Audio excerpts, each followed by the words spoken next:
The brother of Lynette Dawson has called on Chris Dawson to finally reveal where her body is, 40 years after her murder. Greg Sims gave an emotional address to the media outside court. Lynette's journey is not complete, he said. Live updates and reaction: Chris Dawson murder trial verdict, she's still missing. We still need to bring her home. We would ask Chris to find it in himself, to allow us to bring her home for peaceful rest, finally showing some dignity she deserves.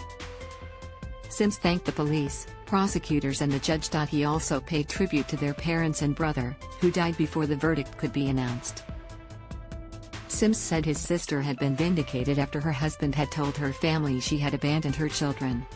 Read more. Judge gives 5-hour verdict in Chris Dawson case. The court has found what we believe to be true for so many years, Sims said. Missing people need to be heard despite their own voice being silenced. Sims said he was crying when Chris Dawson was found guilty. We have always said that she would not have left her 2 children, he said. She would have contacted her mother first. In an interview with 9 News reporter Tiffany Genders prior to the verdict, Sims said the family didn't blame the babysitter, known as JC, who the judge found Dawson was obsessed with and had sought to replace his wife with. JC had helped cement the case against Dawson, going to police in 1990 when she feared she was heading down the same path as Lynette. JC told the trial she felt like a substitute housekeeper, sex slave, and stepmother. Sims said the family had sympathy for JC. She's another victim, we have always believed that, Sims told 9 News. She was only a child and didn't get a life to live. A massive difference in this whole case outside the court today. Sims thanked the media for drawing attention to the case, especially Hedley Thomas, whose podcast Teacher's Pet cast a spotlight on the cold case. Timeline: key events that lead to Chris Dawson's guilty murder verdict. I am sure it made a massive difference in this whole case, Sims said.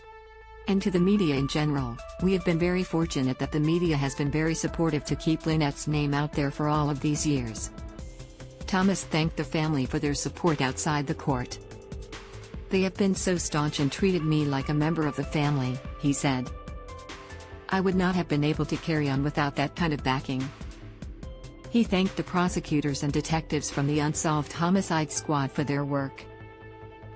Lynette Dawson was missing for 8 years and just treated as a runaway mother for that time when the circumstances were so gravely suspicious, Thomas said.